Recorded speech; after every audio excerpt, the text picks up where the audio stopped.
question, just raise your hand. Oops, I'm sorry. And I'll come with the microphone so we can catch it on tape.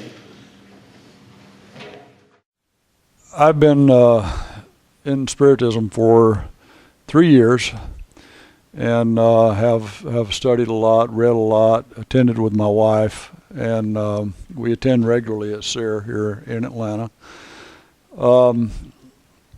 And being from the United States, I noticed something that is never talked about.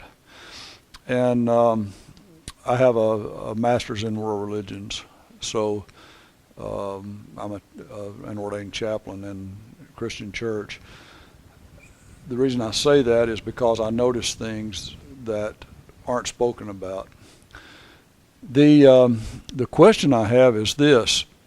We talked earlier today about the origins of Spiritism, which began with table turning, progressed through Allan Kardec or Revel, sending letters throughout the world to have questions clarified and so on. Then, as I understand it, that was sent to Portugal, to Brazil, where it was greatly expanded and so on. Here we end up today, and this is my third conference. In each conference, we've had about somewhere between 10 and 15 people in the side that is attended by people from the United States, and we've had maybe 60 or 80 or 100 that were attended by people from Brazil. My question is there a way to build a bridge, or is anyone working on a bridge that takes us from that discovery, which was made here in the United States, to today, where we have grown greatly in our knowledge of Spiritism. We've expanded on our knowledge of the answers which the Spirits gave in the Spirits book. Our mediumship is greater than it's ever been. We're able to give passes with great results, and we have people coming from other churches. I've given copies of books like the Spirit book, copies of books like No Solar, for example, to Methodist ministers, to Presbyterian ministers, and in every case they come back to me and say, Rob, this is great, we can't find a conflict. We don't see anything. Although this is not what we teach, this is not our dogma, we don't see anything in this that conflicts with our beliefs. So logically it seems there should be a bridge built between what we believe, what they believe, without pushing them, as was said earlier. Just because you build a bridge across what we have locally is the Chattahoochee River doesn't mean that a person has to drive across it. But we offer them the opportunity to get from this point to that point by building that bridge. So my question is that being done to your knowledge? A blog would seem to be a great way to do that, and is anybody working on that? If so, how can we go through our Facebook pages, our society has one, or our individual pages or whatever, to make that known so that more people will understand that we're available, whether they choose to attend or not. Directed to one specific person? I think Mauricio would be qualified since he's the head of the U.S. Yeah. We have been disseminating Spiritism. We've been disseminating Spiritism for a few years now in every way possible. Today, more than ever in the English language here in the U.S., for many years it was only divulged in Portuguese and Spanish.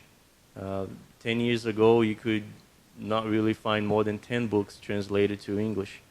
Nowadays, you have how many? 80, 90? And every year...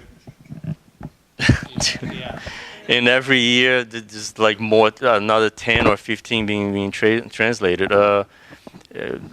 Online, we have Facebook pages. Pretty much every center has. We have blogs. We have websites. We have meetings, live meetings online every Wednesday night through the council website. There's Kardec Radio. There's the radio here in Atlanta, which is still in Portuguese, but they have plans to do it in English in the future. Events such as these are happening in English, are happening all over the U.S. Annually speaking, in Atlanta, you guys have been doing it for the 6th time around, but Texas is going for their 3rd time around next year. Chicago, 3rd time around, and New York, Florida, the tri-state area in New York, Florida. So it's happening all over in the English language. And we as speakers, we go to many places that are not Spiritists. This morning I got a call, an invitation to speak at a spiritualist center down in Florida, and we do that a lot of times too. I know other people from other regions in the U.S. do that too, Spiritist speakers, So that bridge is being worked on as much as we can. It is being worked on. But Spiritism is it's a hard thought to grasp because it deals directly with our feelings and emotions, and it tells us to change ourselves for better, to observe us constantly and to change that for better. So it's a hard thing, a hard exercise to do, to make it part of our daily life. So it is definitely at this point in the evolution of humanity, it is not a philosophy for the masses. It is not.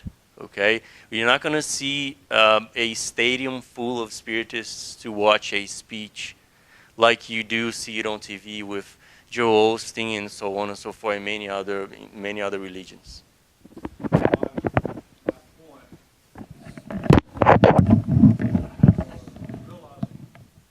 Most of what you said already. My point is, because we don't conflict with other religions, they pretty much, if they read our literature, they pretty much confirm what we believe. And I realize that we're not really a religion. That's just. However, if there were a way to make them realize that we have answers to some of the questions that they pose, it might help them even in their churches. Not necessarily saying that we should grow these communities, but it may help the entire Christian movement. That's kind of what I'm getting at.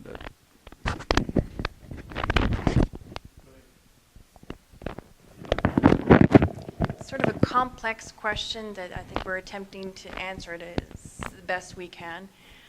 What comes to my mind is a really good book that sort of touches on this subject, and it's out. I think it's out there. It's called Among Brothers of Other Lands, and it's our attitude as we should have when we come into a land that perhaps is not our own, in which case we would say it's the Brazilians coming to America. And that in itself, the adaptation, is probably even a conversation we could have another time because it could be lengthy. But I think the idea for those who consider themselves disseminators of the Spiritist teachings, our job is not to make, I respectfully say this, converts, and correct me if I'm wrong, is not to make converts, but to, like you said, make the bridge available, do it in English, so at least we can say we planted this seed or we helped to plant the seed, because God is the one who harvests. That is clear. We merely do our part. We speak in English. We share with people of the English-speaking language when available, because personally, and forgive me for sharing something personal, I grew up in a Brazilian Spiritist home where initially growing up things were in Portuguese. But I'd say after 95 there was a shift and a lot of people started shifting to English. And I say by 2000, the year 2000, there was a great shift. And I tell my own child this, that all of you who are here today are extremely lucky that there is so much literature in English. We have Kardec Radio that's in English, not downing those who still do in Portuguese, because it's a transition. It's not easy for anybody. But we commend those, especially those outside, from a different culture. It's hard to come in to adapt, because even myself, I can't fathom living in a different country and trying to disseminate something I believe in. It's not easy, but I think everybody does their best. And again, we're not here to make converts, because even there's a book that's soon going to be in English. It's called The Good News, or Good News. And Jesus tells a story to his disciples that he doesn't want them to go out and get a lot of converts. He just wants them to help to change the hearts of men. That is their point. And I believe Spiritism wants the same. It wants to make people better. But if you're made better by Buddhism, so be it. God, everybody has their own pathway to get there. Eventually, we're all going in the same direction anyway.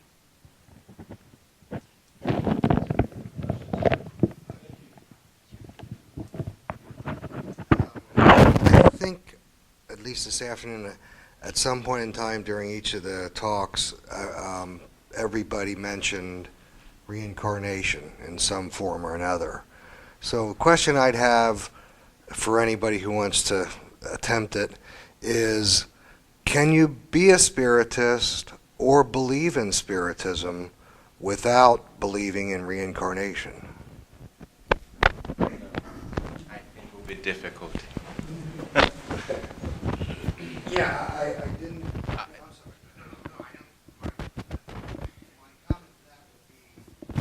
I didn't think it would be such a quick no answer. Let's think about the divine justice. When we think about God, we used to think long ago that God has the same kind of feelings that humans had back then. And sometimes we still have this same idea. When you think about a supreme being, infinite just, when we see justice in a supremacy, in a way that we don't understand, and when we see a mercy, when we see kindness and goodness in a way that we don't know yet, we have to understand that always a second chance for someone is going to be given. A second chance implies necessarily with reincarnation. When we see I don't know if I answer your question, maybe I confuse you much more. I was thinking, like, I grew up Lutheran, okay, so, and part of the saying it should say is, I believe in the life ever after. Well, I'd kind of argue of what is the strict definition of reincarnation. If you believe in the life ever after, or in a life after, you believe in some state of, right, either in between, or you believe in reincarnation, you're just not saying it with those words. Will be just if the debt that we collect today, we would pass it on to someone else to do this collection. Let me see if I can make myself clear. What is time for us? Now, time is part of a very interesting equation, and I can assure you the result of this equation is love. God didn't use force. He used time very wisely. And having a second chance to overcome the obstacles that today we didn't finish, and to set up the stuff that we didn't work well at this moment, it's something that might be conflicting if we have a set mind with the mind fit with the teachings that we heard and we learn how to follow through now, until now. And I'm asking you guys to help me out if I'm going in the wrong direction. But I cannot, even our Father, even parents like each one of us, we all give second chances to our kids. Even someone full of imperfections, give a second chance. Even our justice system, which is very imperfect, because sometimes we judge based, of course, in things that we are having at this moment, and we give second chance. Imagine this divine being with supremacy, supremely just and good, is not going to give a second chance for us. And this intermediary stage of life, which is the other side of life, it's just a moment in time that we're going to experience maybe some relief, maybe some desperation, because we're going to be facing with all our sentiments, our feelings, much more aware than we are at this moment, that what we did in the past was terribly wrong. So, okay, if you regret from the depth of your heart, some second chance will give it to you. But not only second, third, fourth, fifth, and keep going. And little by little, without forcing, wisely using time, an opportunity will be given to each one of us to evolve and to progress infinitely. When Jesus said, "Blessed are the pure in heart, because they shall see God." That's why many believers make this confusion, thinking that Jesus and God was one person. But because he was a pure spirit and he was so in synchronicity with the Father, pure in heart. He was a pure in heart. This is our destination. Wants to be pure in heart. Takes many incarnations, takes many lives. But one day we will acquire this. If you guys want to add something. The thought, I think, to answer his question. Do you always have to reincarnate? This, yeah, to help him understand better, I think. Let's talk, because the way we're talking, maybe just think that you always, and that never ends. The engine of this whole car. For you to understand all the laws that rule the universe, you can't do it without reincarnation. So why are people suffering now? Why some people are rich, some are poor, some are dying in wars, and some are not? Why are we in this wonderful place, air-conditioned, and we're gonna leave here and have food and coffee and ice cream, and other people right now are in Africa, they haven't eaten for 10 days straight, So it explains all these differences. Otherwise, there's nothing else will explain that. And besides what Marcelo said, the biggest reason for reincarnation is so we go through this test when nobody's watching. Because when we're in the spiritual world, we know exactly what each one of us is. We know exactly what each one of us is thinking, what each one of us is feeling. We know because we're spirits and we see each other as thoughts. We feel each other, okay? Now when we're here, I don't know what you're thinking. I don't know exactly who you are. And you don't know exactly who I am. So, and nobody's watching. So that's the thing with reincarnation. We're going through this test when nobody's watching. It's like when we're driving a car and we see a police car, we're like, okay, I gotta go slower because the police is here. But the question is, how do you drive the car when the police is not watching? So this is why reincarnation exists. Is how are we gonna conduct ourselves when people around us are not watching us and they don't know what we're thinking and they don't know what we're doing and what we want to do? So this is the real test, is reincarnation. Because on the other side, the police is always watching. Everybody knows what we're doing. Our conscience is going to be watching over us. Can I make one last comment?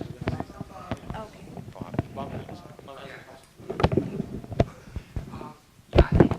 Reincarnation strikes me as kind of central in this bridge building, or sort of connecting with the mainstream Christian community, because I think in general reincarnation is not part of that. Right. I want to give two examples. One, my late wife was at the hospital having a hysterectomy and got in conversation with a lady whose husband was having another operation, and she started talking about No Solar and how beautiful that was and how meaningful that was. And then the woman sort of grasped, well, this kind of leads up to reincarnation, and I don't adhere to that, and was kind of confrontational. Yeah. But the much deeper one that struck me as, that surprised me in a way, was Cynthia Bourgeot, who I think is a tremendously profound spiritual writer. And I read her book, Love is Stronger Than Death. And that moved me very much because she talked about the relationship that she had with a hermit priest that was basically a love relationship, even though it was platonic. And then when he died, I mean, she felt his spirit and saying, we will meet beyond the valley of hope or something. It's very beautiful and profound, and she very audaciously wrote the experiences in this book. But then she has an appendix on reincarnation, and she discusses, and she's very erudite theologian, discussed the 5 different people, and ironically, I mean, 3 of them did believe in reincarnation, but the 2 that she adhered to most did not, and she gave these various reasons. She did not think that reincarnation was true.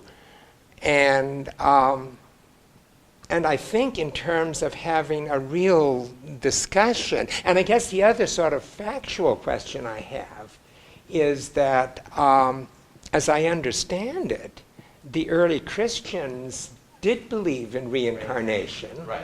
And it then was, around the 4th century, when it was codified, it was cut out. And why, in this age of sort of enlightened biblical understanding, is not reincarnation more accepted by mainstream Christian theologians? I can take a shot, I think, at part of that. And this addresses Rob's question also. Reincarnation is the biggest stumbling block between linking Spiritism to traditional Christianity because reincarnation is totally foreign. As Bob mentioned, it was kind of cut out during the consolidation of the Catholic Church.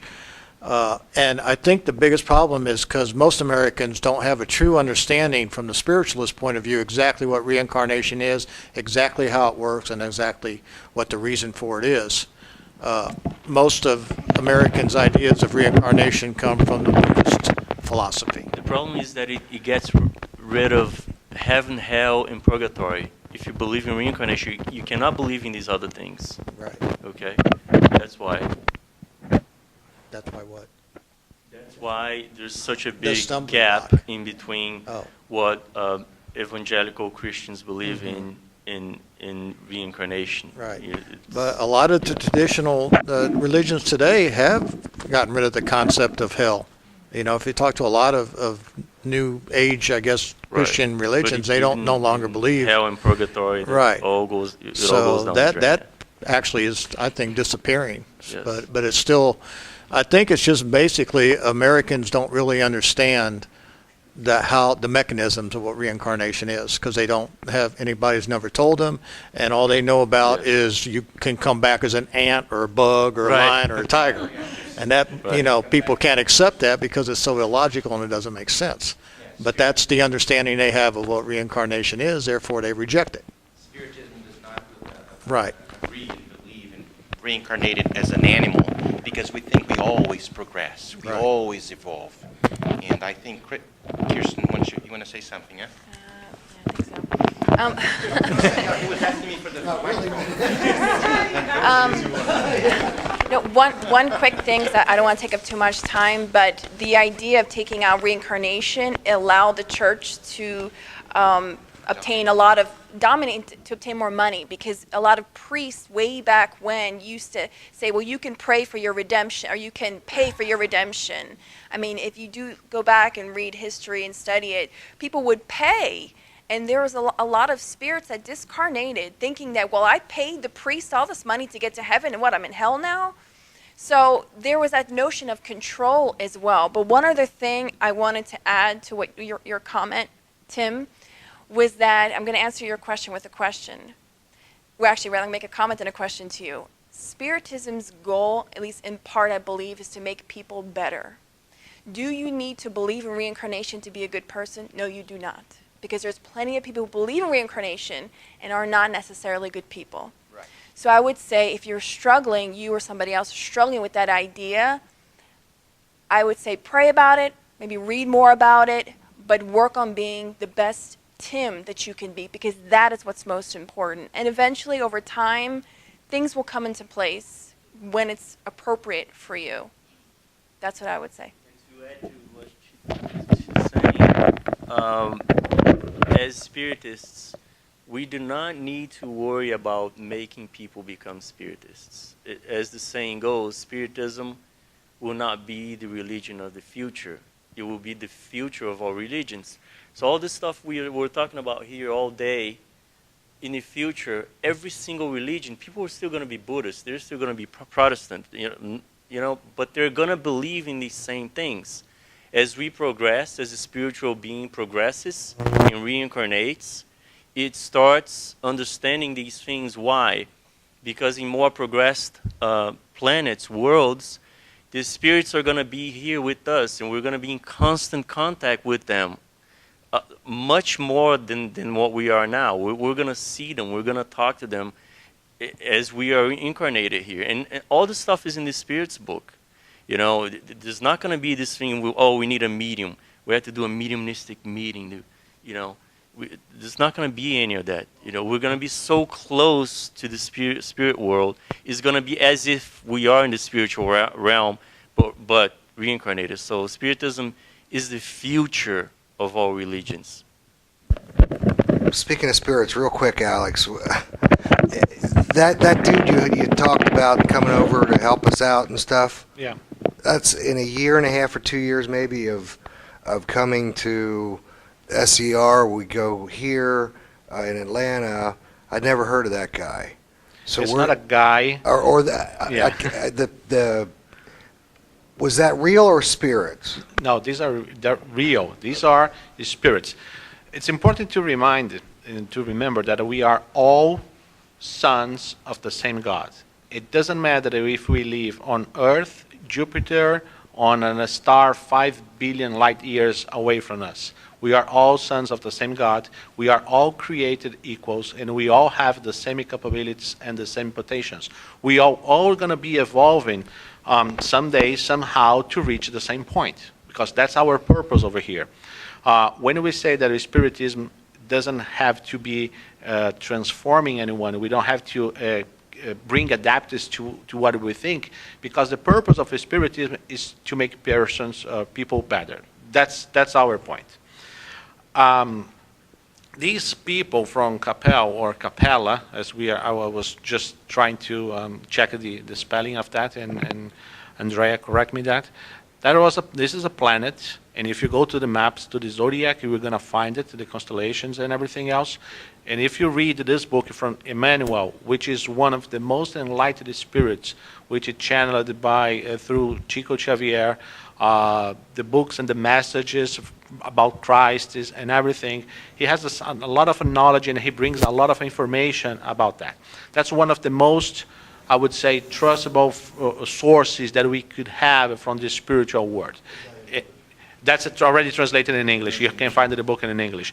On this book, The Pathway of Light, on the way to the light, you're going to find over there pretty much the history of Earth, since its creation, its inception, and everything, all the phases and everything that happened with us.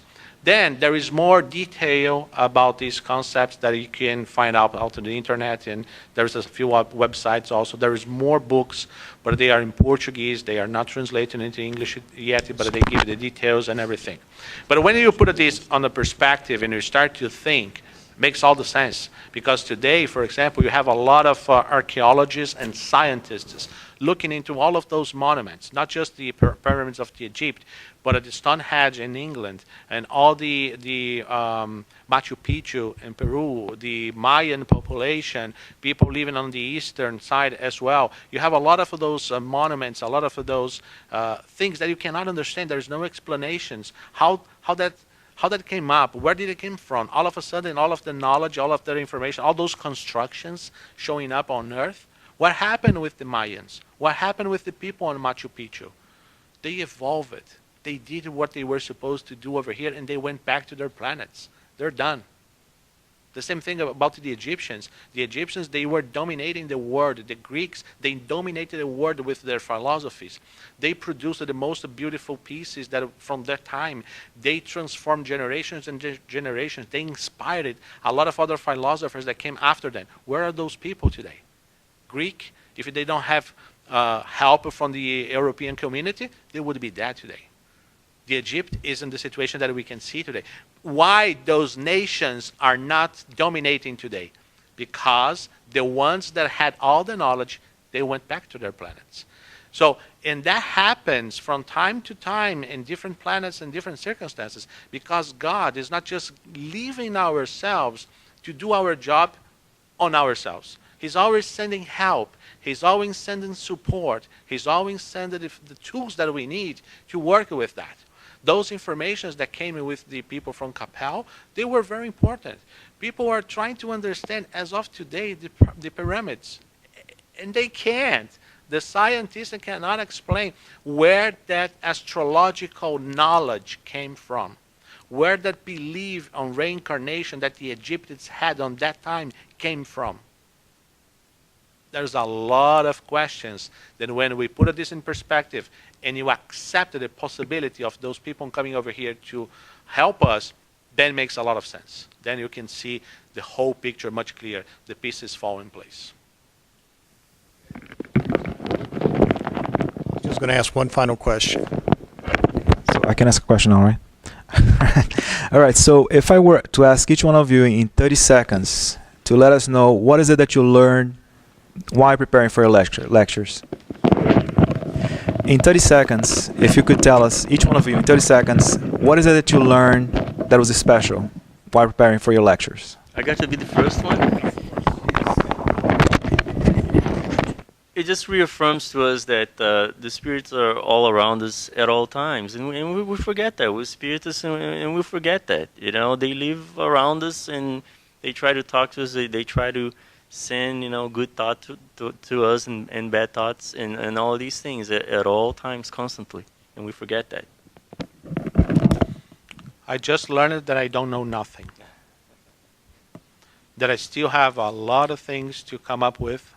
That I still have a long journey on myself. That I still have to commit even more myself to my inner transformation. I still have a long way to go. I used Mauricio's answer and Alex and combined them both together. Yeah, that's easy. And that's the way that I'll pass it on to Kirsten. You gotta come up with your own. But that's true. That's true. More we study, more we know that, my God, we have to learn more and more. Because it's, I would say, like, okay, it takes a little effort to go upstairs and to prepare a lecture, even though we don't have, like, all the words. In my case, my vocabulary is very limited. But, of course, maybe any one of us can do this. But what is the challenge that we all have to face? Once we start studying, we see, my God, it's a long way that I'm still in the very early stages of this long run, this long way to go. So that's why I combine both answers, and I'll pass it on to Kirsten. And I'm going to follow suit and say I agree with all three of these are combined in my answer. And I'd say that the more you read, the more you see things opening up in your mind, at least for myself and probably for you guys as well, and there's still much ahead for us to learn, and you really do feel like you know nothing. But the one major thing for myself that I took away is that this perspective that the life struggles, the hardships we endure, if we are able to change our perspective on it, it's at least bearable, because some people go through some pretty harsh stuff. So we know that we're not alone in what we go through, and I think that's a large thing that I took away when I studied. I swear it's going to be 10 seconds. I'm lying. Not going to be 10 seconds. When we hear the speech, the phrase that Jesus says, like, in the house of my Father, there are many dwellings, there are many mansions. Just a question I'm posed to you to think. Do you think this immense universe, infinite universe with billions of galaxies, only in this little planet we can see life as we are? Maybe different kinds of life? What travels from one planet to another, it's not the physical body, it's the spirit. When he mentions Capella, it could be many other planets. It's just some question I'm putting to you guys to have a night good of sleep and think about it. Thank you.